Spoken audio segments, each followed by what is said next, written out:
2023ರ ಚುನಾವಣಾ ಫಲಿತಾಂಶದಲ್ಲಿ 201 ಮತಗಳಿಂದ ಗೆದ್ದಿದ್ದ ಟಿಡಿ ರಾಜೇಗೌಡ ಮರುಮತ ಎಣಿಕೆಯಲ್ಲಿ ಸೋಲು. ಶೃಂಗೇರಿ ಬ್ಲಾಕ್ ಕಾಂಗ್ರೆಸ್ ವತಿಯಿಂದ ಪ್ರೆಸ್ ಮೀಟ್.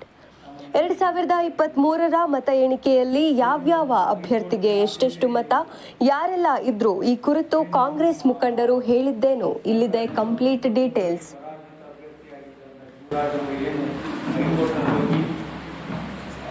ಆದೇಶ ಮಾಡಿದ್ದು ಅದು ಪ್ರಕಾರ ಇನ್ವ್ಯಾಲಿಡ್ ಮತ ಏನಿತ್ತು 279 ಇನ್ವ್ಯಾಲಿಡ್ ಮತ ಇತ್ತು. ಅದನ್ನು ಪರಿಶೀಲನೆ ಮಾಡಿ ರೀಕೌಂಟ್ ಮಾಡಬೇಕು. ಹಾಗೆಯೇ ಮತ್ತೆ ಅಂಚೆ ಮತಗಳು ಏನಿದ್ವಿ ಅದನ್ನು ಮತ್ತೆ ಅದನ್ನು ಜೊತೆ ಸೇರಿಸಿ ಕೌಂಟ್ ಮಾಡಿ ಅಂತ ಏನು ಕೋರ್ಟು ಮಾನ್ಯ ಉಚ್ಚ ನ್ಯಾಯಾಲಯ ಏನು ಆದೇಶ ಮಾಡಿದ್ರು ಅದ್ರ ಪ್ರಕಾರ ಕೌಂಟಿಂಗಲ್ಲಿ ನಾನು ಒಬ್ಬ ಏಜೆಂಟ್ ಆಗಿದ್ದೆ. ರಾಜೇಗೌಡರ ಪರ ನಮ್ಮ ಸುಧೀರ್ ಕುಮಾರ್ ಮುರಳಿಯವರಿದ್ದು, ನಾನು ರಾಜನ್ ಪರ ಏಜೆಂಟ್ ಆಗಿದ್ದು. ಹಾಗೆಯೇ ಜೀವರಾಜ್ ಅವರು ಜೀವರಾಜ್ ಪರ ಇದ್ದರು. ಹಾಗೆಯೇ ಇನ್ನೂ ಬೇರೆ ಬೇರೆ ಅಭ್ಯರ್ಥಿಗಳು ಏನಿದ್ರು, ಕ್ಷೇತ್ರ ಅಭ್ಯರ್ಥಿಗಳು ಅವ್ರ ಪರದ ಏಜೆಂಟ್ಗಳು ಇದ್ದರು. ಸುಧಾಕರ್ ಶೆಟ್ಟರು ಇದ್ದರು ಯಾವತ್ತು ಈಗ ಮೊನ್ನೆ ಕೌಂಟಿಂಗ್. ಈ ಹಿಂದೆ ಕೌಂಟ್ ಆದಾಗ ಏನಾಗಿತ್ತು ತಮಗೆಲ್ಲ ಗೊತ್ತೇ ಇದೆ. 2023ನೇ ಇಸ್ವಿಲಿ ಏನು ಶೃಂಗೇರಿ ವಿಧಾನಸಭಾ ಕ್ಷೇತ್ರ ಚುನಾವಣೆಯಲ್ಲಿ ರಾಜೇಗೌಡರು ಕಾಂಗ್ರೆಸ್ಸಿಂದ ಸ್ಪರ್ಧೆ ಮಾಡಿದ್ದು, ಜೀವರಾಜ್ ಅವರು BJPಯಿಂದ ಸ್ಪರ್ಧೆ ಮಾಡಿದ್ದು, ಹಾಗೆಯೇ ಸುಧಾಕರ್ ಶೆಟ್ಟರು ಜನತಾದಳದಿಂದ ಸ್ಪರ್ಧೆ ಮಾಡಿದ್ರು. ಅವತ್ತು ಏನು ಕೌಂಟಿಂಗ್ ಆದಾಗ ಅವತ್ತು ನಮ್ಮ ಪರವಾಗಿ ಸುಧೀರ್ ಕುಮಾರ್ ಮುರಳಿ ಏಜೆಂಟ್ ಹಾಕೋತಿದ್ರು, ರಾಜೇಗೌಡರ ಪರ ಸತೀಶ್ ಅವರು ಕೊಟ್ಟಿದ್ರು, ಹಾಗೆಯೇ ಜೀವರಾಜ್ ಅವ್ರ ಪರ ಸತೀಶ್ ಅವರು ಕೊಟ್ಟಿದ್ರು. ರಾಜೇಗೌಡರು ಇದು ಸುಧಾಕರ್ ಶೆಟ್ಟರು ಕೂಡ ಸ್ವತಃ ಸುಧಾಕರ್ ಶೆಟ್ಟರೇ ಕೊಟ್ಟರು. ಅವತ್ತು ಏನು ಕೌಂಟಿಂಗ್ ಆಗಿ ರಾಜೇಗೌಡರನ್ನ 201 ಮತಗಳಿಂದ ಜಯಶೀಲರಾಗಿದ್ದಾರೆ ಅಂತ ಅನೌನ್ಸ್ ಮಾಡಿ. ಯಾಕೆಂದರೆ ಅವತ್ತಿಂದಲೂ ಸಹ ವಿಡಿಯೋ ಕ್ಲಿಪ್ಗಳು ಇರ್ತವೆ, ತಾವು ನೋಡ್ಬೋದು. ನಂತರ ಈಗ ಏನು ಮೇಲಾಟ ನಡೀತಾ ಇದೆ ಮುಂದಿನ ದಿನದಲ್ಲಿ ಆ ವಿಡಿಯೋ ಕ್ಲಿಪ್ಗಳೆಲ್ಲ ಇದಕ್ಕೆ ಪರಿಗಣನೆಗೆ ಬರ್ಬೋದು. ಹಾಗೆಯೇ ಈ ಮೊನ್ನೆ ಏನು ನಡೆದಿತ್ತು ಅಂದರೆ ನಾವು ಮೊದಲು ಸ್ಟ್ರಾಂಗ್ ರೂಮ್ ಓಪನಿಂದನೂ ನಾವು ಅಲ್ಲಿ ಟ್ರಂಕ್ಗಳೇ ಸೃಷ್ಟಿ ಆಯಿತು. ಸ್ಟ್ರಾಂಗ್ ರೂಮ್ ಓಪನ್ ಮಾಡಿ ಆ ಟ್ರಂಕ್ಗಳು ಇರ್ತವೆ, ಓಟಿನ ಬಾಕ್ಸ್ಗಳಿಗೆ ಹಾಕಿ ಟ್ರಂಕ್ಗಳು ಏನಿದ್ವಿ ಅಲ್ಲಿಂದನೂ ಆ ಟ್ರಂಕಲ್ಲಿ ಇರ್ತಕ್ಕಂಥ ಬೀಗಗಳನ್ನು ಒಡೆದ ರೀತಿಯಲ್ಲಿ ಇದ್ವಿ. ನಾವು ಅಲ್ಲಿಂದನೇ ಪ್ರತಿಭಟನೆಯನ್ನು ಮಾಡಿದ್ದೀವಿ. ಇದು ಸರಿ ಇಲ್ಲ, ಇದು ಟ್ರಂಕ್ ಒಡೆದಿದ್ದಾರೆ, ಏನೋ ಮೋಸ ಆಗಿದೆ ಇದರಲ್ಲಿ ಅಂತೇಳಿ ನಾವು ಅಲ್ಲಿ ಪ್ರತಿಭಟನೆ ಸಲ್ಲಿಸಿದ್ವಿ. ಆದರೂ ಸಹ ಎಲ್ಲ ಇದನ್ನು ತಗೊಂಡ್ಬಂದು IDST ಕಾಲೇಜಿನಲ್ಲಿ ಅವತ್ತು ಕೌಂಟಿಂಗನ್ನು ಸ್ಟಾರ್ಟ್ ಮಾಡಿದ್ರು. ಕೌಂಟಿಂಗ್ ಸ್ಟಾರ್ಟ್ ಮಾಡಿ ಮೊದಲಿಗೆ ಏನು 279 ಮತ ಇತ್ತು, ಏನು ಅಸಿಂಧುವಾದಂಥ 279 ಮತಗಳನ್ನು ಅದನ್ನು ಮರುಪರಿಶೀಲನೆ ಮಾಡಿದಾಗ 8 ಮತಗಳು ಮಾತ್ರ ಸಿಂಧು ಅಂತ ಹೇಳಿ ಅವತ್ತು ಗೊತ್ತಾಯಿತು. ಅದನ್ನು ಕೌಂಟಿಂಗ್ ಮಾಡಿದಾಗ 3 ಮತ ರಾಜೇಗೌಡರಿಗೆ, 2 ಮತ ಜೀವರಾಜ್ಗೆ, ಇನ್ನು 3 ಮತ ಇಬ್ಬರಿಗೆ ಟಿಕ್ ಆಗಿತ್ತು. ಕೆಲವರಲ್ಲಿ ಚಿಲ್ಲರ್ ಪೇಪರ್ ಇತ್ತು. ಹಾಗಾಗಿ ಆ 3 ಮತನ ಮತ್ತೆ ಅಸಿಂಧು ಅಂತ ತೀರ್ಮಾನ. ನಂತರ ಮತ ಎಣಿಕೆ ಪ್ರಾರಂಭ ಮಾಡಿ ಹಿಂದೆ ಏನು ನಮಗೆ ಸಿಂಧು ಮತಗಳು ಏನಿತ್ತು ಅದರಲ್ಲಿ ಮೊದಲನೇ ರೌಂಡ್ನಲ್ಲಿ DN ಜೀವರಾಜ್ ಅವರಿಗೆ ಏನು ಮತ ಬಿದ್ದಿತ್ತು ಅಂತ ಹೇಳ್ತೀನಿ. ಮೊದಲನೇ ರೌಂಡ್ನಲ್ಲಿ 164 ಮತ ಅಂಚೆ ಮತ ಹಿಂದೆ 2003ರಲ್ಲಿ ಕೌಂಟ್ ಆದಾಗ ಬಿದ್ದಿತ್ತು. ಅದನ್ನು ಜೀವರಾಜ್ ಅವರಿಗೆ ಕೌಂಟ್ ಆದಾಗ 164 ಮತಕ್ಕೆ 164 ಮತನೂ ಜೀವರಾಜ್ ಅವರಿಗೆ ಇತ್ತು. ಹಾಗೆಯೇ ಸುಧಾಕರ್ ಶೆಟ್ಟಿ ಅವರಿಗೆ 74 ಮತ ಇತ್ತು. 74ಕ್ಕೆ 74 ಸುಧಾಕರ್ ಶೆಟ್ಟರಿಗೆ ಬಿದ್ದಿತ್ತು. ಹಾಗೆಯೇ ರಾಜೇಗೌಡರಿಗೆ ಏನು 157 ಮತ ಇತ್ತು. ಅದರಲ್ಲಿ 55 ಮತನ ಡಬಲ್ ಟಿಕ್ ಮಾಡಿದ್ರು. ಬಂಡಲ್, ಒಂದು ಬಂಡಲ್ 25 ಬಂಡಲ್ ಮಾಡಿರ್ತಾರೆ, ಅಂಥ ಬಂಡಲ್ 2 ಬಂಡಲ್ ಫುಲ್ಲು ಒಂದು 5 ಮತನ ಡಬಲ್ ಟಿಕ್ ಮಾಡಿದ್ರು. ಅದರಲ್ಲೂ ನಾನು ನೋಡಿದ್ದೀನಿ, ಡಬಲ್ ಟಿಕ್ ಮಾಡಿದಾಗ ನಿಮ್ಮ ಟಿಕ್ಕಿಂಗ್ ಏನಿರುತ್ತೆ ಅದು ಒಂದು ಟಿಕ್ಕಿಂಗ್ ರಾಜೇಗೌಡರಿಗೆ ಬಿದ್ದ ಟಿಕ್ಕಿಂಗ್ ಒಂಥರ ಇದೆ, ಇನ್ನೊಂದು ಅಭ್ಯರ್ಥಿ ಬಿದ್ದ ಟಿಕ್ಕಿಂಗೇ ಬೇರೆ ಥರ ಇದೆ. ಇಂಕ್ಗಳಲ್ಲೂ ವ್ಯತ್ಯಾಸ ಇತ್ತು. ಹಾಗೆಯೇ 2ನೇ ರೌಂಡ್ ಮತಕ್ಕೆ ಹೋದಾಗ ಜೀವರಾಜ್ ಅವರಿಗೆ 164 ಮತ ಬಿದ್ದಿತ್ತು, ರಾಜೇಗೌಡರಿಗೆ 56 ಮತ ಬಿದ್ದಿತ್ತು, 156 ಮತ ಬಿದ್ದಿತ್ತು, ಸುಧಾಕರ್ ಶೆಟ್ಟರಿಗೆ 67 ಮತ ಬಿದ್ದಿತ್ತು. ಅದರಲ್ಲಿ 30 ಮತವನ್ನು ಡಬಲ್ ಟಿಕ್ ಮಾಡಿ ರಾಜೇಗೌಡರ ಮತಗಳು ಸಿಂಧುವಾಗುವೆ.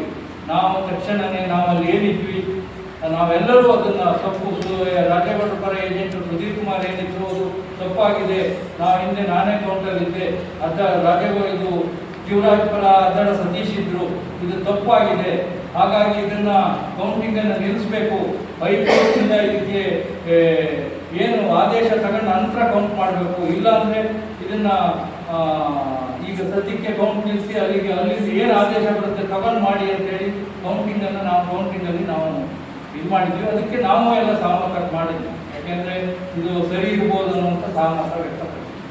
ಹಾಗೆಯೇ ಮೂರನೇ ರೌಂಡಿಗೆ ಹೋದಾಗ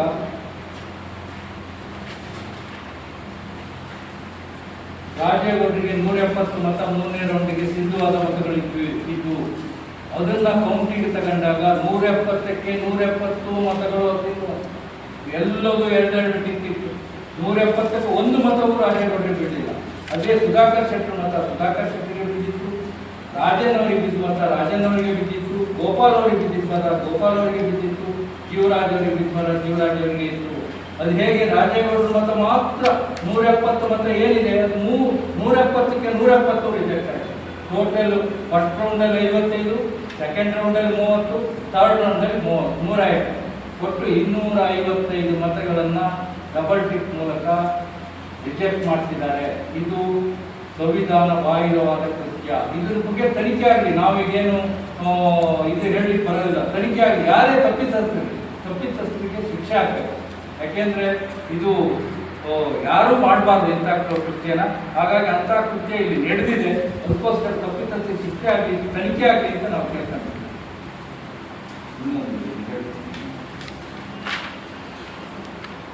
ಯಾಕೆಂದರೆ ಮೊನ್ನೆ ಈ ತನಿಖೆ ಆಗಲಿ ಅಂತ ನಾವು FIR ಹಾಕಿದ್ವಿ. ಇಲ್ಲಿ ರಾಜೇಗೌಡರ ಏಜೆಂಟ್ ಸುದೀಪ್ ಕುಮಾರ್ ಮುರಳಿ ಅವರು ಚಿಕ್ಕಮಗಳೂರಿನ ಸ್ಟೇಷನ್ನಲ್ಲಿ FIR ದಾಖಲೆ ಮಾಡ್ತಾರೆ. ವೇದಮೂರ್ತಿಯವ್ರ ಮೇಲೆ, ಹಾಗೆಯೇ DC ರಮೇಶ್ ಅವ್ರ ಮೇಲೆ, ಹಾಗೆಯೇ DC ಆಗಿದ್ದ ರಮೇಶ್ ಅವ್ರ ಮೇಲೆ, ಹಾಗೆಯೇ ಜೀವರಾಜ್ ಅವ್ರ ಮೇಲೆ FIR ಹಾಕಿದ್ದಕ್ಕೆ ಇವರಿಗೆ ನಾವು ಕೋರ್ಟ್ನಲ್ಲಿ ತಡೆಗೆ ಹೋಗಿದ್ದಾರೆ. ಜೀವರಾಜ್ ಇವ್ರು ತಪ್ಪೇ ಮಾಡಿಲ್ಲ ಅಂತ FIRಗೆ ತಡೆ ಯಾಕೆ ಕೊಡಬೇಕು?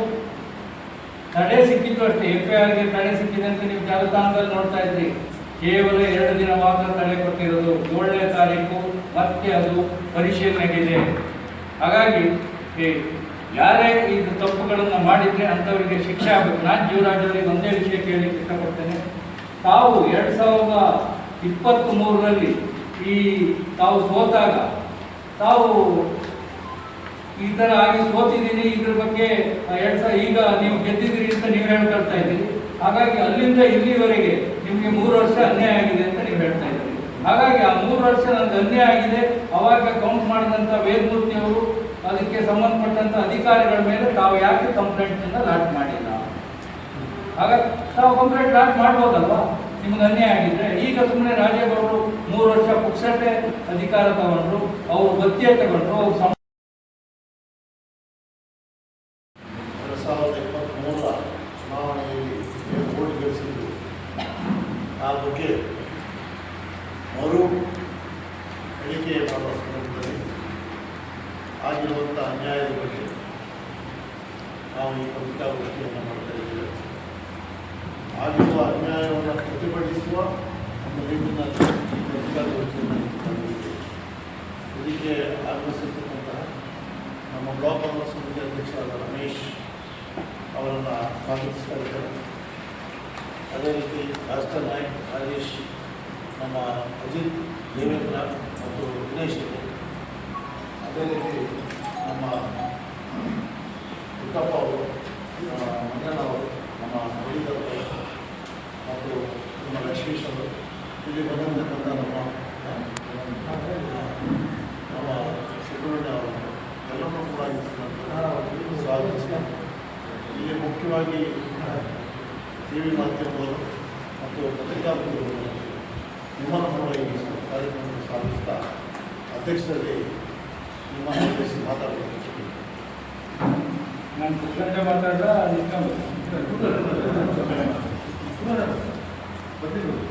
ಶಾರದಾ ಗುರುಜನ ಶೃಂಗೇರಿ ಕ್ಷೇತ್ರದಲ್ಲಿ ಏನು 2-3 ದಿನದಿಂದ ಏನು ರಾಜಕೀಯ ಮೇಲಾಟ ನಡೀತಾ ಇದೆ, ಅದಕ್ಕೆ ಸಂಬಂಧಿಸಿದಂತೆ ನಾವು ಇವತ್ತು ಸಾಮಾನ್ಯವಾಗಿ ಕರೆದಿದ್ದು ಏನು ಹೈಕೋರ್ಟಿನ ಆದೇಶ ಏನಿತ್ತು, ಏನು ನಮ್ಮ ಕಳೆದ 2023ರಲ್ಲಿ ಬರ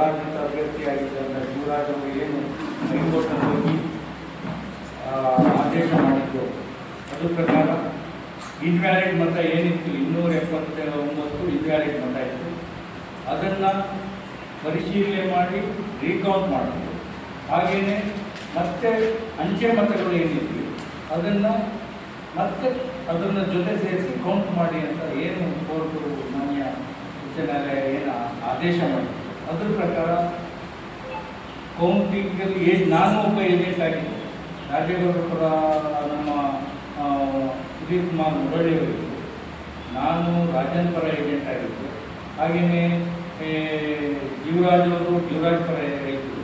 ಹಾಗೆಯೇ ಇನ್ನೂ ಬೇರೆ ಬೇರೆ ಅಭ್ಯರ್ಥಿಗಳು ಏನಿದ್ರು ಕ್ಷೇತ್ರ ಅಭ್ಯರ್ಥಿಗಳು ಅವ್ರ ಪರದ ಏಜೆಂಟ್ಗಳು ಇದ್ದರು. ಸುಧಾಕರ್ ಶೆಟ್ಟರು ಇದ್ದರು. ಯಾವತ್ತು ಈಗ ಮೊನ್ನೆ ಕೌಂಟಿಂಗ್ ಈ ಹಿಂದೆ ಕೌಂಟ್ ಆದಾಗ ಏನಾಗಿತ್ತು ತಮಗೆಲ್ಲ ಗೊತ್ತೇ ಇದೆ. 2023ನೇ ಇಸ್ವಿಲಿ ಏನು ಶೃಂಗೇರಿ ವಿಧಾನಸಭಾ ಕ್ಷೇತ್ರ ಚುನಾವಣೆಯಲ್ಲಿ ರಾಜೇಗೌಡರು ಕಾಂಗ್ರೆಸ್ಸಿಂದ ಸ್ಪರ್ಧೆ ಮಾಡಿದ್ರು, ಜೀವರಾಜ್ ಅವರು BJPಯಿಂದ ಸ್ಪರ್ಧೆ ಮಾಡಿದ್ರು, ಹಾಗೆಯೇ ಸುಧಾಕರ್ ಶೆಟ್ಟರು ಜನತಾದಳದಿಂದ ಸ್ಪರ್ಧೆ ಮಾಡಿದ್ರು.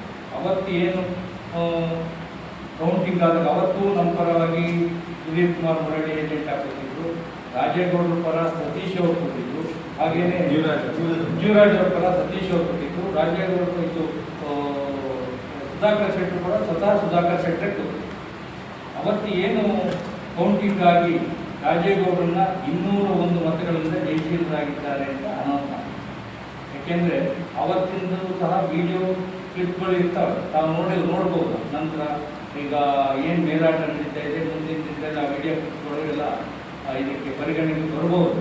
ಹಾಗೆಯೇ ಈ ಮೊನ್ನೆ ಏನು ನಡೆದಿತ್ತು ಅಂದರೆ ನಾವು ಮೊದಲು ಸ್ಟ್ರಾಂಗ್ ರೂಮ್ ಓಪನಿಂದನೂ ನಾವು ಅಲ್ಲಿ ಟ್ರಂಕ್ಗಳೇ ಸೃಷ್ಟಿ ಆಯಿತು. ಸ್ಟ್ರಾಂಗ್ ರೂಮ್ ಓಪನ್ ಮಾಡಿ ಆ ಟ್ರಂಕ್ಗಳು ಇರ್ತವೆ, ಓಟಿನ ಬಾಕ್ಸ್ಗಳಿಗೆ ಹಾಕಿ ಟ್ರಂಕ್ಗಳು ಏನಿದ್ದೀವಿ ಅಲ್ಲಿಂದನೂ ಆ ಟ್ರಂಕಲ್ಲಿ ಇರ್ತಕ್ಕಂಥ ಬೀಗಗಳನ್ನು ಒಡೆದ ರೀತಿಯಲ್ಲಿ ಇದ್ವಿ. ನಾವು ಅಲ್ಲಿಂದನೇ ಪ್ರತಿಭಟನೆಯನ್ನು ಮಾಡಿದ್ದೀವಿ.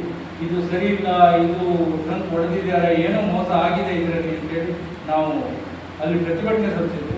ಆದರೂ ಸಹ ಎಲ್ಲ ಇದನ್ನು ತಗೊಂಡ್ಬಂದು IDSC ಕಾಲೇಜಿನಲ್ಲಿ ಅವತ್ತು ಕೌಂಟಿಂಗನ್ನು ಸ್ಟಾರ್ಟ್ ಮಾಡಿದ್ವಿ.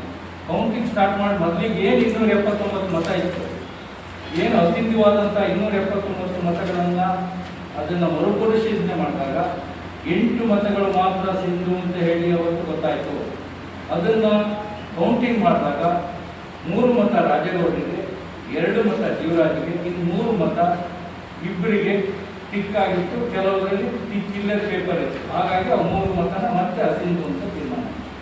ನಂತರ ಮತ ಎಣಿಕೆ ಪ್ರಾರಂಭ ಮಾಡಿ ಹಿಂದೆ ಏನು ನಮಗೆ ಸಿಂಧು ಮತಗಳು ಏನಿತ್ತು ಅದರಲ್ಲಿ ಮೊದಲನೇ ರೌಂಡ್ನಲ್ಲಿ DN ಜೀವರಾಜ್ ಅವರಿಗೆ ಏನು ಮತ ಬಿದ್ದಿತ್ತು ಅಂತ ಹೇಳ್ತೀನಿ.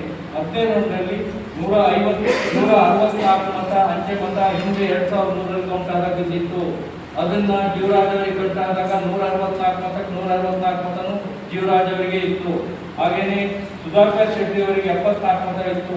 74 ಸುಧಾಕರ್ ಶೆಟ್ಟರಿಗೆ ಬಿದ್ದಿತ್ತು. ಹಾಗೆಯೇ ರಾಜೇಗೌಡರಿಗೆ ಏನು 157 ಮತ ಇತ್ತು. ಅದರಲ್ಲಿ 55 ಮತನ ಡಬಲ್ ಟಿಕ್ ಮಾಡಿದ್ರು. ಒಂದು ಬಂಡಲ್ 25 ಬಂಡಲ್ ಮಾಡಿರ್ತಾರೆ, ಅಂಥ ಬಂಡಲ್ 2 ಬಂಡಲ್ ಫುಲ್ಲು ಒಂದು 5 ಮತನ ಡಬಲ್ ಟಿಕ್ ಮಾಡಿದ್ರು. ಅದರಲ್ಲೂ ನಾನು ನೋಡಿದ್ದೀನಿ, ಡಬಲ್ ಟಿಕ್ ಮಾಡಿದಾಗ ನಿಮ್ಮ ಟಿಕ್ಕಿಂಗ್ ಏನಿರುತ್ತೆ ಅದು ಒಂದು ಟಿಕ್ಕಿಂಗ್ ರಾಜೇಗೌಡರಿಗೆ ಬಿದ್ದ ಟಿಕ್ಕಿಂಗ್ ಒಂಥರ ಇದೆ, ಇನ್ನೊಂದು ಅಭ್ಯರ್ಥಿ ಬಿದ್ದ ಟಿಕ್ಕಿಂಗ್ಗೆ ಬೇರೆ ಥರ ಇದೆ. ಇಂಕ್ಗಳಲ್ಲೂ ವ್ಯತ್ಯಾಸ ಇತ್ತು.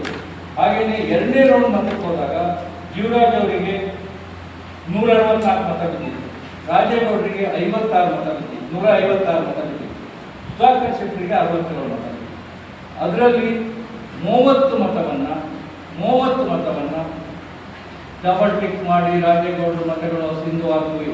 ನಾವು ತಕ್ಷಣವೇ ನಾವಲ್ಲಿ ಏನಿದ್ವಿ ನಾವೆಲ್ಲರೂ ಅದನ್ನು ತಪ್ಪು, ರಾಜೇಗೌಡರ ಪರ ಏಜೆಂಟ್ ಸುಧೀರ್ ಕುಮಾರ್ ಏನಿದ್ರು ಅದು ತಪ್ಪಾಗಿದೆ, ನಾನೇ ಕೌಂಟಲ್ಲಿದ್ದೆ, ಇದು ಜೀವರಾಜ್ ಪರ ಅದ್ದಡ ಸತೀಶ್ ಇದ್ರು, ಇದು ತಪ್ಪಾಗಿದೆ, ಹಾಗಾಗಿ ಇದನ್ನು ಕೌಂಟಿಂಗನ್ನು ನಿಲ್ಲಿಸಬೇಕು, ಹೈಕೋರ್ಟಿಂದ ಇದಕ್ಕೆ ಏನು ಆದೇಶ ತಗೊಂಡು ನಂತರ ಕೌಂಟ್ ಮಾಡಬೇಕು, ಇಲ್ಲಾಂದರೆ ಇದನ್ನು ಈಗ ಸದ್ಯಕ್ಕೆ ಕೌಂಟ್ ನಿಲ್ಲಿಸಿ ಅಲ್ಲಿಂದ ಏನು ಆದೇಶ ಬರುತ್ತೆ ತಗೊಂಡು ಮಾಡಿ ಅಂತೇಳಿ ಕೌಂಟಿಂಗಲ್ಲಿ ನಾವು ಇದು ಮಾಡಿದ್ವಿ. ಅದಕ್ಕೆ ನಾವು ಎಲ್ಲ ಸಹಮತ ಮಾಡಿದ್ವಿ. ಯಾಕೆಂದರೆ ಇದು ಸರಿ ಇರ್ಬೋದು ಅನ್ನುವಂಥ ಸಹಮತ ವ್ಯಕ್ತಪಡಿಸಿದ್ವಿ. ಹಾಗೆಯೇ 3ನೇ ರೌಂಡಿಗೆ ಹೋದಾಗ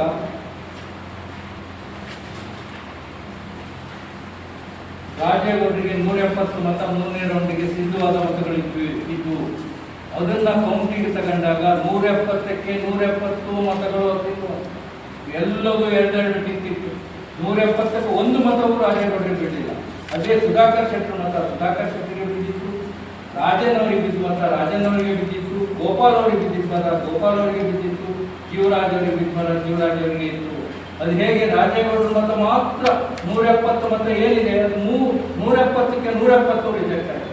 ಟೋಟಲ್ ಫಸ್ಟ್ ರೌಂಡಲ್ಲಿ 55, ಸೆಕೆಂಡ್ ರೌಂಡಲ್ಲಿ 30, ಥರ್ಡ್ ರೌಂಡಲ್ಲಿ 150, ಒಟ್ಟು 255 ಮತಗಳನ್ನು ಡಬಲ್ ಟಿಕ್ ಮೂಲಕ ರಿಜೆಕ್ಟ್ ಮಾಡ್ತಿದ್ದಾರೆ. ಇದು ಸಂವಿಧಾನ ಬಾಹಿರವಾದ ಕೃತ್ಯ. ಇದ್ರ ಬಗ್ಗೆ ತನಿಖೆ ಆಗಲಿ. ನಾವೀಗೇನು ಇದು ಹೇಳಲಿಕ್ಕೆ ಬರೋದಿಲ್ಲ. ತನಿಖೆ ಆಗಲಿ. ಯಾರೇ ತಪ್ಪಿತಸ್ಥರಿಗೆ ಶಿಕ್ಷೆ ಆಗಬೇಕು. ಯಾಕೆಂದರೆ ಇದು ಯಾರೂ ಮಾಡಬಾರ್ದು ಇಂಥ ಕೃತ್ಯನ. ಹಾಗಾಗಿ ಅಂಥ ಕೃತ್ಯ ಇಲ್ಲಿ ನಡೆದಿದೆ. ಅದಕ್ಕೋಸ್ಕರ ತಪ್ಪಿತಸ್ಥರಿಗೆ ಶಿಕ್ಷೆ ಆಗಲಿ, ತನಿಖೆ ಆಗಲಿ ಅಂತ ನಾವು ಕೇಳ್ಕೊಂಡ್ವಿ.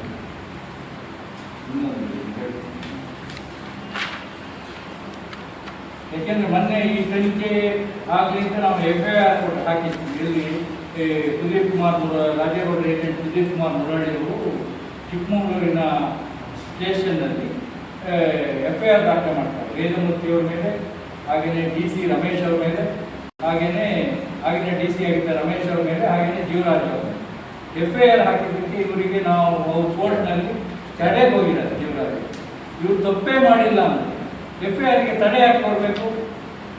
ತಡೆ ಸಿಕ್ಕಿದ್ದು ಅಷ್ಟೇ. FIRಗೆ ತಡೆ ಸಿಕ್ಕಿದೆ ಅಂತ ನೀವು ಜಾಲತಾಣದಲ್ಲಿ ನೋಡ್ತಾ ಇದ್ರಿ.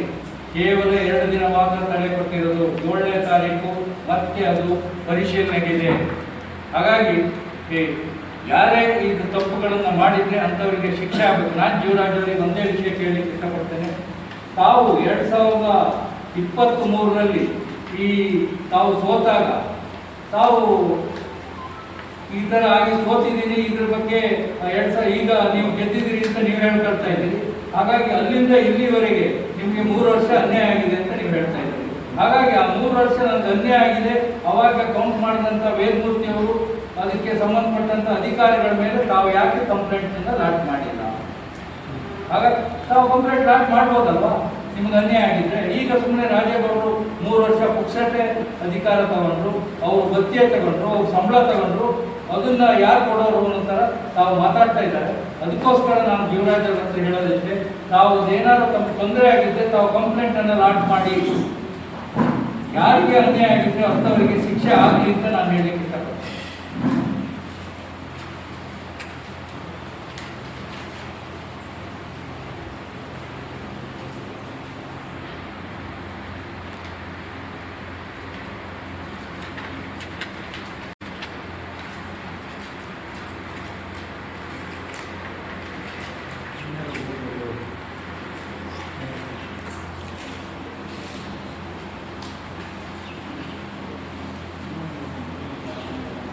ಇದಕ್ಕೆ ಸಂಬಂಧಪಟ್ಟಂತೆ ಅವತ್ತು ನಾವು ಏನು ಮತಗಟ್ಟೆಯಲ್ಲಿ ನಾವು ಏನಿದ್ವಿ, ಅವಾಗ ನಾನು ಆ ಸಂದರ್ಭದಲ್ಲಿ ನಾನು ಇದ್ದಾಗ ರಾಂಗ್ ರೂಮ್ ಬಳಿಯೇ ನಮ್ಮ ರಾಜೇಗೌಡರ ಏಜೆಂಟ್ ಏನು ಸುದೀಪ್ ಕುಮಾರ್ ಮುರಳಿದ್ರು, ಅಲ್ಲೇ ಅವರು ಅದಕ್ಕೆ ಈ ಒಂದು ಪ್ರಕ್ರಿಯೆಗೆ ಆಕ್ಷೇಪಣೆಗಳನ್ನು ಅವತ್ತೇ ಸಲ್ಲಿಸಿದ್ರು. ಮತ್ತು ಪ್ರತಿಯೊಂದು ಸುತ್ತಲೂ ಸಹ ಆಕ್ಷೇಪಣೆಗಳನ್ನು ನಾವು ರಿಜಿಸ್ಟ್ರಲ್ಲಿ ಬರೆದು ಅದನ್ನು ಇದು ಮಾಡಿದ್ವಿ. ಅಲ್ಲಿದ್ದಂಥ RO ಇರ್ತಾರೆ, ಅವರಿಗೆ ನಾವು ಪ್ರತಿಯೊಂದನ್ನು ಕೊಟ್ಟಿದ್ದೀವಿ. ಇದು ತಾವು ಕೊಟ್ಟಂಥ ನಿಮಗೆ ಬಂದಿದೆ. ಯಾಕಂದರೆ ಎಲ್ಲ ಈ ಮತಗಳ ಎಣಿಕೆ ಆಗೋದಿಗೆ ಏನು ಮಾಡ್ತಾರೆ, ಈಗ ತೋರಿಸ್ತಾರೆ ರಾಜೇಗೌಡರು ಅಂತ ಅಲ್ಲಿ ಇರ್ತಾರೆ, ನೆಕ್ಸ್ಟ್ ಒಂದು ಮತ ತಗೊಂಡು ಜೀವರಾಜ್ ಅಂತ ಇರ್ತಾರೆ. ಎಲ್ಲ ವಿಡಿಯೋ ಕ್ಲಿಪ್ಪಿಂಗ್ ಆಗಿರುತ್ತೆ. ಅವತ್ತಿನ ವಿಡಿಯೋ ಕ್ಲಿಪ್ಪಿಂಗು ಮೊನ್ನೆ ನಡೆದಂಥ ವಿಡಿಯೋ ಕ್ಲಿಪ್ಪಿಂಗ್ಗಳನ್ನು ನೀವು ಪರಿಶೀಲನೆ ಮಾಡಿದಾಗ ನಿಜವಾಗ್ಲೂ ಏನು ಆಗಿದೆ ಅನ್ನೋದು ಗೊತ್ತಾಗ್ಬೋದು. ಯಾಕೆಂದರೆ ಅವತ್ತು ಸಿಂಧು ಅಂತ ಹೇಳಿ ರಾಜೇಗೌಡರು ಅಲ್ಲಿ 3 ಇದರಲ್ಲಿ ಜೀವರಾಜ್ ಅವರದ್ದು ಒಂದು ಹಾಕಿಟ್ಟಿರ್ತಾರೆ. ಸಿಂಧು ಮತಗಳನ್ನು ಒಂದು ಬಾಕ್ಸಲ್ಲಿ, ರಾಜೇಗೌಡರಿಗೆ ಕೊಟ್ಟಿದ್ದನ್ನು ಒಂದು ಬಾಕ್ಸಲ್ಲಿ ಹಾಕಿಟ್ಟಿರ್ತಾರೆ, ಸುಧಾಕರ್ ಶೆಟ್ಟಿ ಕೊಟ್ಟಿದ್ದು ಒಂದು ಬಾಕ್ಸಲ್ಲಿ ಇರ್ತಾರೆ. ಮತ್ತು ಅವತ್ತು ಏಜೆಂಟ್ರಾಗಿದ್ದಂಥವ್ರು 2 ಜನ ಇದು ಸಿಂಧು ಸರಿ ಇದೆ ಅಂತ ಹೇಳಿ ಸಹಿ ಸಹ ಮಾಡಿರ್ತಾರೆ. ಅಂಥ ಮತಗಳಲ್ಲಿ ಒಂದು ಬಂಡಲ್ ಇರ್ತಕ್ಕಂಥ ಬಂಡಲ್ಲೇ ತಿರಸ್ಕೃತ ಆಗಿದೆ ಅಂದರೆ ತಾವೇ ಯೋಚನೆ ಮಾಡಬೇಕಾಗುತ್ತೆ ಏನು ಅನ್ನೋದನ್ನು. ತಾವು ತಿಳುವಳಿಕೆ ಇದ್ದವರೇ ನೀವೆಲ್ಲ ಪತ್ರಕರ್ತಿರ್ತೀವಿ, ನೀವೇ ಯೋಚನೆ ಮಾಡಿ ಏನಾಗಿರ್ಬೋದು. ಇದಕ್ಕೆ ನ್ಯಾಯ ಸಿಗಬೇಕು, ಯಾರಿಗೂ ಅನ್ಯಾಯ ಆಗಬಾರ್ದು. ಜೀವರಾಜ್ ಹೇಳ್ದಂಗೆ ಜೀವರಾಜ್ ಅವರಿಗೆ ಅನ್ಯಾಯ ಆಗಿದ್ರೆ ಅವ್ರು ತನಿಖೆ ಆಗಲಿ ಅಂತ ಹೇಳ್ಕೊಂಡು ಅವ್ರಿಗೆ 3 ವರ್ಷ ಅನ್ಯಾಯ ಆಗಿಲ್ಲಪ್ಪ. ಅವ್ರು ಹೇಳ್ತಾ ಇದ್ದಾರೆ 3 ವರ್ಷ ರಾಜೇಗೌಡರು ಪುಕ್ಷಟೆ ಅಧಿಕಾರ ಅನೌನ್ಸ್ ಮಾಡಿರಂತ. ಅವ್ರು ತನಿಖೆ ಆಗಲಿ ಅಂತೇಳಿ ಅವರೇ ಅಪ್ಲಿಕೇಶನ್ ಕೊಟ್ಟು ತನಿಖೆ ಮಾಡಿಸ್ಲಿ, ಮಾಡ್ಕೊಂಡು. ಹಾಗಾಗಿ ನಮಗೆಲ್ಲ ನಾವು ಅವತ್ತಿನ ಕೌಂಟಿಂಗಿಂದ ಏನಿದೆ, ನಾವು ಏನೇನು ಆಕ್ಷೇಪಣೆಗಳನ್ನು ಸಲ್ಲಿಸಿದ್ದು ಅನ್ನೋದನ್ನ ತಮ್ಮ ಗಮನಕ್ಕೆ ಕೊಡ್ತಾ ಇದ್ದೀನಿ. ಹಾಗೇನೆ ನಮ್ಮ ಇವತ್ತಿನ ಪತ್ರಗೋಷ್ಠಿಗೆ ಏನೇನು ಸಂಬಂಧಪಟ್ಟಂತೆ ಕೆಲವಷ್ಟು ವಿಷಯಗಳೆಲ್ಲ ಇದರಲ್ಲಿ ತಮ್ಮ ಗಮನಕ್ಕೆ ಹಾಕಿದ್ದೀವಿ. ಅದನ್ನು ಸಹ ತಮ್ಮ ಗಮನಕ್ಕೆ ಕೊಡ್ತಾ ಇದ್ದೀವಿ. ಇನ್ನು ಹೆಚ್ಚಿನದೇನಾದ್ರೆ ನಮ್ಮ ವಕ್ತಾರರಾದ ಉಮೇಶ್ ಕುದ್ವಾಳ್ರು ಮಾತಾಡ್ತಾರೆ. ಸ್ನೇಹಿತರೆ, 2023ರಲ್ಲಿ ಏನು ಚುನಾವಣೆ ನಡೆಯಿತು, ಆ ಚುನಾವಣೆ ನಡೆದಂಥ ಸಂದರ್ಭದಲ್ಲಿ ತಾವೆಲ್ಲ ಗಮನಿಸಿದ್ದೀವಿ. ಓಟುಗಳ ಏನು ಮತ ಎಣಿಕೆ ನಡೀತಾ ಇತ್ತು. ನಾವು ಸುಮಾರು ರಾತ್ರಿ 10-11 ಗಂಟೆವರೆಗೂ ಕೂಡ ರಿಸಲ್ಟ್ಗೋಸ್ಕರ ವೆಯ್ಟ್ ಮಾಡಿದ್ವಿ. ಹೇಗೆ ವೆಯ್ಟ್ ಮಾಡಿದ್ದೀವಿ ಅಂತಂದರೆ, ಆವತ್ತು ಸಾಕಷ್ಟು ಬಾರಿ ಈ ಏನು ಪೋಸ್ಟಲ್ ವೋಟ್ಸ್ ಮತ್ತು ಇನ್ನಿತರ ವೋಟ್ಸ್ಗಳನ್ನು ಮರುತನಿಖೆ ಮಾಡಬೇಕು ಅನ್ನೋ ಒತ್ತಾಯದೊಂದಿಗೆ ಹಲವಾರು ಸಾರಿ ಅದನ್ನು ಪರಿಶೀಲನೆ ಅವತ್ತೇ ಮಾಡಲ್ಪಟ್ಟಿತ್ತು. ಅವತ್ತೇ ಮಾಡಲ್ಪಟ್ಟಾಗ ಇದೇ ಜೀವರಾಜ್ ಅವರು ಮತ್ತು ಬೇರೆ ಬೇರೆ ಪಕ್ಷದ ಯಾರ್ಯಾರು ನಾಯಕರುಗಳಿದ್ದರು ಅವರೆಲ್ಲ ಅದು ಉಪಸ್ಥಿತರಿದ್ದರು. ಆ ಸಂದರ್ಭದಲ್ಲಿ ಸ್ಪಷ್ಟವಾಗಿ ಪ್ರತಿಯೊಂದು ಮತಪತ್ರಗಳನ್ನು, ಅದರಲ್ಲೂ ಪೋಸ್ಟಲ್ ವೋಟ್ಸ್ಗಳನ್ನು ಒಂದೊಂದನ್ನು ಎತ್ತಿ ತೋರಿಸಿ ಆ ಮತಗಳು ಯಾರಿಗೆ ಚಲಾವಣೆ ಆಗಿದೆ, ಯಾರಿಗೆ ಆಗಿಲ್ಲ ಸ್ಪಷ್ಟವಾಗಿ ಹೇಳಲ್ಪಟ್ಟಿದೆ. ರಾಜೇಗೌಡರು 201 ಮತಗಳಲ್ಲಿ ಗೆದ್ದರು. ಆ 201 ಮತಗಳ ವಿಚಾರಕ್ಕೆ ಸಂಬಂಧಪಟ್ಟಂತೆ ಅವರ ಪೋಸ್ಟಲ್ ವೋಟಲ್ಲಿ ಆ್ಯಕ್ಚುಲಿ ಸಿಕ್ಕಿರುವಂಥ ಪೋಸ್ಟಲ್ ವೋಟಲ್ಲಿ ಜೀವರಾಜ್ ಅವರಿಗೆ ಹೆಚ್ಚಿನ ಮತ ಇದ್ದರೂ ರಾಜೇಗೌಡರ ಏನು ವೋಟ್ಗಳಿದೆ ಅವು ಇವಿಎಂನಲ್ಲಿ ನಮಗೆ ಹೆಚ್ಚಿನ ಮತಗಳು ದೊರಕಿ ಪೋಸ್ಟಲ್ ವೋಟಲ್ಲಿ ಕಡಿಮೆ ಇತ್ತು ಅನ್ನೋದನ್ನು ನಾವು ಒಪ್ಕೊಳ್ಳೋದಾಗುತ್ತಿಲ್ಲ. ಅದನ್ನು ಈಗ ಮರು ಎಣಿಕೆ ಮಾಡೋ ಸಂದರ್ಭದಲ್ಲಿ ಸಂಪೂರ್ಣ 4ರಿಂದ 5 ಬಣ್ಣಗಳು, ಅಂದರೆ 25 ಬಣ್ಣ ಮಾಡಿ ಅದನ್ನು ಕೋಟ್ ಮಾಡಿದ್ದಾರೆ. ಎಲ್ಲ ಬಣ್ಣಗಳಲ್ಲೂ ಏನಾಗಿದೆ ಕೇಳಿದ್ರೆ ರಾಜೇಗೌಡರಿಗೆ ಒಂದು ಗೀಟ್ ಹಾಕಿದ್ದಾರೆ, ಬೇರೆ ಯಾವುದೋ ಒಂದು ಅಭ್ಯರ್ಥಿಗೆ ಒಂದು ಗೀಟ್ ಹಾಕಿದ್ದಾರೆ. ಆದರೆ ರಾಜೇಗೌಡರಿಗೆ ಹಾಕಿರುವಂತಹ ಏನು ಗೀಟಿದೆ ಮತ್ತು ಬೇರೆ ವ್ಯಕ್ತಿಗೆ ಹಾಕಿದ್ದಾರೆ, ಅದು ಸಂಪೂರ್ಣವಾಗಿ ಬೇರೆ ಬೇರೆ ರೀತಿಯದ್ದಾಗಿತ್ತು, ಬೇರೆ ಬೇರೆ ಸ್ಟ್ರೋಕ್ದಾಗಿತ್ತು. ಯಾವತ್ತು ಏನು ಅಂದರೆ ಗೀಟ ಹಾಕುವ ಸಂದರ್ಭದಲ್ಲಿ ಆ ಸ್ಟ್ರೋಕಿನ ಒಂದು ಲೆವೆಲನ್ನು ನೋಡ್ತಾರೆ. ಆ ಲೆವೆಲನ್ನು ನೋಡುವಾಗ ರಾಜೇಗೌಡರದ್ದು ಸ್ಪಷ್ಟ ಸ್ಟ್ರೋಕಲ್ಲಿತ್ತು, ಬೇರೆ ವ್ಯಕ್ತಿಗಳಿರೋದು ಅತಿ ದುರ್ಬಲವಾದಂಥ ಸ್ಟ್ರೋಕಲ್ಲಿತ್ತು. ಇದು ಯಾವ ರೀತಿಯಲ್ಲಿ ಒಂದು ಪರಿಣಾಮ ಬೀರಿದೆ ಅಂದರೆ, ಅಷ್ಟೂ ಮತಗಳಲ್ಲಿ ಕೇವಲ 2 ಮತಗಳು ಮಾತ್ರ ಜೀವರಾಜ್ ಅವರದ್ದು ಇನ್ವ್ಯಾಲಿಡ್ ಆಯಿತು. ಉಳಿದಿರುವಂತಹ ಎಲ್ಲ ಮತಗಳು ರಾಜೇಗೌಡರದ್ದೇ ಇನ್ವ್ಯಾಲಿಡ್ ಆಗಿದ್ದು. ಸುಧಾಕರ್ ಶೆಟ್ಟರ್ದಾಗಲಿ, ರಾಜನ್ ಅವರದ್ದಾಗಲಿ ಅಥವಾ ನಮ್ಮ BSP ಅವ್ರದ್ದಾಗಲಿ ಯಾರದೇ ಮತಗಳು ಕೂಡ ಆ ಸಂದರ್ಭದಲ್ಲಿ ಇನ್ವ್ಯಾಲಿಡ್ ಆಗಿಲ್ಲ. ಬಹಳ ಪರ್ಟಿಕ್ಯುಲರ್ ಆಗಿ ರಾಜೇಗೌಡರದೇ ಮತಗಳು ಇನ್ವ್ಯಾಲಿಡ್ ಆಗಿರೋದ್ರಿಂದ ಸಾಧಾರಣವಾಗಿ ಎಲ್ರಿಗೂ ಬರ್ತಕ್ಕಂಥ ಸಂಶಯ ಏನಪ್ಪ ಅಂದರೆ, ಗೆದ್ದಿರುವಂತಹ ವ್ಯಕ್ತಿ ಏನಿದ್ದಾನೆ ಅವನನ್ನು ಸೋಲಿಸಲಿಕ್ಕೋಸ್ಕರ ಈ ರೀತಿ ಕುತಂತ್ರ ಮಾಡಿದ್ದಾರೆ ಅನ್ನೋದು ಭಾಳ ಸ್ಪಷ್ಟ. ಅದರಲ್ಲಿ 2 ಮಾತಿಲ್ಲ. ಆ ಸಂದರ್ಭದಲ್ಲಿ ಯಾರು ಚುನಾವಣಾಧಿಕಾರಿ ಆಗಿದ್ದು, ಯಾರು ಜಿಲ್ಲಾಧಿಕಾರಿಗಳಾಗಿದ್ದು, ಇವ್ರ ಮೇಲೆ FIR ಮಾಡಿದ್ರು. ಯಾವುದೋ ಟಿವಿನಲ್ಲಿ ನಾವು ನೋಡಿದೆ. ಯಾಕೆ ಜೀವರಾಜ್ ಮೇಲೆ FIR ಮಾಡಿದ್ರು, ಯಾಕೆ ಮಾಡಿದ್ರು ಅಂದರೆ ಈ ಘಟನೆಯಿಂದ ಯಾರಿಗೆ ಲಾಭ ಆಯಿತು ಅನ್ನೋದು ಬಹಳ. ಈ ರೀತಿ ಮಾಡೋದ್ರಿಂದ ಯಾರಿಗೆ ಲಾಭ ಆಯಿತು ಅಂದರೆ ಜೀವರಾಜಿಗೆ ಲಾಭ ಆಯಿತು. ಆಗಿರೋದ್ರಿಂದ ಅವ್ರ ಮೇಲೆ FIR ಆಗಿದೆ. ಅಂದರೆ ಅವರ ಒತ್ತಾಸೆಯೊಂದಿಗೆ ಇದೆಲ್ಲ ನಡೆದಿದೆ, ಅಲ್ಲಿ ಅಕ್ರಮ ನಡೆದಿದೆ. ಏನು ಮತಗಳು ಚಲಾವಣೆ ಆಗಿತ್ತು ಅವುಗಳಲ್ಲಿ ಬೇರೆ ರೀತಿಯ ಮತಗಳನ್ನು ಚಲಾವಣೆ ಮಾಡಿ ರಾಜೇಗೌಡರ ಮತಗಳನ್ನು ಮಾತ್ರ ತಿರಸ್ಕೃತ ಆಗುವ ಹಾಗೆ ನೋಡಿಕೊಂಡು ಅನ್ನೋದು ಒಂದು. ಎರಡನೇದಾಗಿ ಏನಪ್ಪ ಅಂದರೆ, ಈಗ ಮೊನ್ನೆ ಕೌಂಟ್ ಆದಾಗಲೂ ಕೂಡ ಭಾಳ ವಿಶೇಷ ಘಟನೆಗಳು ಏನು ಇವರೆಲ್ಲ ಏನು ಏಜೆಂಟ್ ಒಳಗೆ ಹೋಗಿದ್ದಾರೆ. ಹೋಗೋ ಸಂದರ್ಭದಲ್ಲಿ ಸ್ಟ್ರಾಂಗ್ ರೂಮಿನ ಲಾಕ್ ಕೂಡ ಬೇಕಾಗಿತ್ತು. ಒಳಗೆ ಹೋದಾಗ 8 ಬಾಕ್ಸ್ಗಳ ಬೀಗಗಳು ಒಳಗಿತ್ತು. ಏನು ಅಂಚೆ ಮತಗಳು ಶೇಖರಣೆ ಆಗಿತ್ತು ಆ ಪೆಟ್ಟಿಗೆಯ ಸೀಲಿಗೆ ಹೊಸ ಬಟ್ಟೆಯನ್ನು ಹಾಕಿ ಅದಕ್ಕೆ ಸೀಲನ್ನು ಮಾಡಿತ್ತು. ಇದು ಕ್ವಶನ್ ಮಾಡಲ್ಪಡ್ತ ತಕ್ಷಣ ಯಾಕೆ ಹೀಗಾಯಿತು ಅಂತ ಕ್ವಶನ್ ಮಾಡಿ. ಆದರೆ ಅವರು ತಕ್ಷಣ ಹೇಳಿದ್ದೇನೆಂದರೆ, ಚುನಾವಣಾಧಿಕಾರಿ ಯಾವ ಬಾಕ್ಸು ಮುಚ್ಚಲ್ಪಟ್ಟಿದೆ, ಯಾವುದರಲ್ಲಿ ಮತ ಇದೆ ಅದನ್ನು ಮಾತ್ರ ಕೌಂಟ್ ಮಾಡಿ ನಮ್ಮ ಪರ್ಮಿಷನ್ ಇದೆ ಹೊರತು ಬೇರೆ ವಿಚಾರಗಳ ಬಗ್ಗೆ ನಾವು ಗಮನ ತರ್ತೀವಿ ಕೋರ್ಟಿಗೆ. ನಾವು ಎಣಿಕೆ ಮಾಡದಿರಲಿಕ್ಕೆ ನಮ್ಮ ಅಧಿಕಾರ ಇಲ್ಲ ಅಂತೇಳಿ ಅದನ್ನು ತಿರಸ್ಕಾರ ಮಾಡಿ ಇಷ್ಟೇ ಅಬ್ಜೆಕ್ಷನ್ ಮಾಡಬೇಕು ಅವ್ರು ಕೋರ್ಟ್ ಮಾಡಿ. ಅಂದರೆ ಇದು ಎರಡನೇಗೆ ಏನಪ್ಪ ಅಂದರೆ ಎಲ್ಲ ಆಗುವ ಸಂದರ್ಭದಲ್ಲಿ ಸಂಪೂರ್ಣ ಮುಗಿಯೋ ಸಂದರ್ಭದಲ್ಲಿ ಚುನಾವಣಾಧಿಕಾರಿಗಳು ಈಗಿನ ಚುನಾವಣಾಧಿಕಾರಿಗಳು ಹೇಳಿದ್ದಾರಪ್ಪ ಅಂದರೆ ನಾವು ಯಾವ ಕಾರಣಕ್ಕೂ ರಿಸಲ್ಟ್ ಅನೌನ್ಸ್ ಮಾಡಲ್ಲ, ಇದನ್ನು ತಗೊಂಡೋಗಿ ನ್ಯಾಯಾಲಯಕ್ಕೆ ಸಬ್ಮಿಟ್ ಮಾಡ್ತೇವೆ ಹೇಳೋದು. ರಾತ್ರೋರಾತ್ರಿ ಇಮೇಲ್ ಮೂಲಕ ಸಂದೇಶವನ್ನು ತರಿಸ್ಬೇಕು. ರಾತ್ರೋರಾತ್ರಿ ನೀವು ಗೆದ್ದಿದ್ದೀರಿ ಡಿಕ್ಲೇರ್ ಮಾಡಿ ರಾತ್ರೋರಾತ್ರಿ ಅವರಿಗೆ ಪ್ರಮಾಣ ಪತ್ರವನ್ನು ಕೊಡ್ತಾ ಇದ್ದಾರೆ. ನಾವು ಚುನಾವಣಾ ಆಯೋಗದ ಬಗ್ಗೆ ಎಷ್ಟು ನಂಬಿಕೆಯನ್ನು ಇಡಬೇಕು ಅನ್ನುವಂಥ ಪ್ರಶ್ನೆ ಗೊತ್ತುವಾಗ. ಯಾಕೆಂದರೆ ಇದು ಒಂದು ಸಮ್ಮಿಶ್ರ ಅಧಿಕಾರಿ ವರ್ಗ, ಆ ಕಾಲದಲ್ಲಿ ಇರ್ತಕ್ಕಂಥ ಅಧಿಕಾರಿ ವರ್ಗದಿಂದ ಹಿಡಿದು ಈಗಿನ ಚುನಾವಣಾ ಆಯೋಗದವರೆಗೆ ಇದರಲ್ಲಿ ಭಾಗಿಯಾಗಿದ್ದಾರೆ ಅನ್ನುವಂಥದ್ದು ಬಹಳ ಸ್ಪಷ್ಟವಾಗಿದೆ. ರಾಜೇಗೌಡರಿಗೆ ಅನ್ಯಾಯ ಆಗಿದೆ. ಅವರು 201 ಮತಗಳಿಂದ ಸ್ಪಷ್ಟವಾಗಿ ಗೆದ್ದು ಬಂದಿರುವಂಥ ವ್ಯಕ್ತಿ. ಆದರೆ ಇದನ್ನು ತಿರುಚಿ ಈ ರೀತಿ ಮಾಡಿದರೂ ಕೂಡ ಅವರಿಗೆ ಪ್ರಮಾಣ ಪತ್ರವನ್ನು ಕೊಟ್ಟಾಗಿದೆ. ಪ್ರಮಾಣ ಪತ್ರವನ್ನು ಕೊಟ್ಟ ಮೇಲೆ ನಾವೇನು ಮಾಡಲಿಕ್ಕೆ 2 ಗಂಟೆ ಈಗಾಗಲೇ ಪ್ರಮಾಣ ವಚನ ಸ್ವೀಕಾರ ಆಗಿರ್ತದೆ. ಆದರೆ ಮುಂದಿನ ಆದೇಶ ಅವರು ಬರುವವರೆಗೆ ಅಥವಾ ಇದು ಅವರು ತಪ್ಪು ಮಾಡಿದ್ದಾರೆ ಅಂತ ತೀರ್ಮಾನ ಬಂದ ತನಕ ಅವರು ಶಾಸಕರಾಗಿ ಮುಂದುವರೆದೇ ಇರ್ತಾರೆ. ಅದೇನು ಗಂಟೆ ಮಾತು. ಆದರೆ ಈಗಾಗಲೇ ಚಿಕ್ಕಮಗಳೂರು SP ಮತ್ತು ಉಳಿದವರ ನೇತೃತ್ವದಲ್ಲಿ ತಂಡವನ್ನು ರಚನೆ ಮಾಡಲಾಗಿದೆ. ಇದರ ಬಗ್ಗೆ ತನಿಖೆ ತೀವ್ರಗೊಳಿಸಲಾಗಿದೆ. ರಾಜ್ಯದ ಮುಖ್ಯಮಂತ್ರಿಗಳು, ಉಪಮುಖ್ಯಮಂತ್ರಿಗಳು, ನಮ್ಮ ಈ ಭಾಗದ ಎಲ್ಲ ನಾಯಕರುಗಳು ಕೂಡ ಇದನ್ನು ತಮ್ಮ ಪ್ರತಿಭಟನೆಯನ್ನು ಈ ವಿಚಾರದಲ್ಲಿ ತಿಳಿಸಿದ್ದಾರೆ. ನಾಳೆ ಬೆಳಗ್ಗೆ ಬೆಂಗಳೂರಿನಲ್ಲಿ ಶಾಸಕರ ಭವನದಿಂದ ಹಿಡಿದು ಚುನಾವಣಾ ಕಚೇರಿವರೆಗೆ ದೊಡ್ಡದಾದ ಒಂದು ಜಾಥಾ ನಡೀತಾ ಇದೆ. ಅಂದರೆ ರಾಜೇಗೌಡರಿಗೆ ನ್ಯಾಯ ಒದಗಿಸಬೇಕು, ಚುನಾವಣಾ ಆಯೋಗ ನ್ಯಾಯವನ್ನು ಕೊಡಬೇಕು, ಇಲ್ಲದೆ ಹೋದರೆ ರಾಜ್ಯಾದ್ಯಂತ ಉಗ್ರ ಪ್ರತಿಭಟನೆ ನಡೀತೆ ಅನ್ನೋ ದೃಷ್ಟಿಯಲ್ಲಿ ನಾಳೆ ಆ ಜಾಥಾವನ್ನು ಕೂಡ ನಡೆಸ್ತಾ ಇದ್ದಾರೆ. ಅದಕ್ಕೆ ಸಾಕಷ್ಟು ಸಂಖ್ಯೆಯಲ್ಲಿ ಜನರು ಭಾಗವಹಿಸ್ತಾ ಇದ್ದಾರೆ. ನಮ್ಮ ರಿಕ್ವೆಸ್ಟ್ ಇಷ್ಟೇ, ನಮಗಿನ್ನೂ ನ್ಯಾಯಾಂಗದ ಬಗ್ಗೆ ನಂಬಿಕೆ ಇದೆ. ನಮಗಿನ್ನೂ ಚುನಾವಣಾ ಆಯೋಗದ ಬಗ್ಗೆ ಅವರು ಮಾಡಿರುವಂಥ ತಪ್ಪನ್ನು ತಿದ್ದುಕೊಂಡು ನಮ್ಮ ನ್ಯಾಯ ಒದಗಿಸ್ತಾರೆ ಅನ್ನುವಂಥ ನಂಬಿಕೆ ಇದೆ.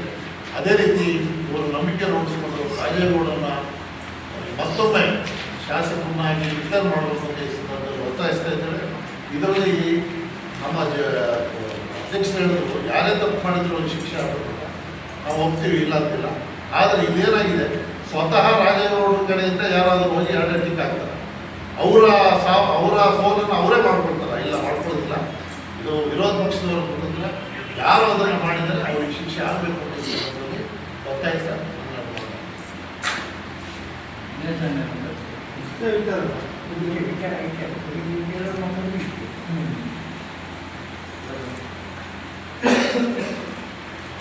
ಸರ್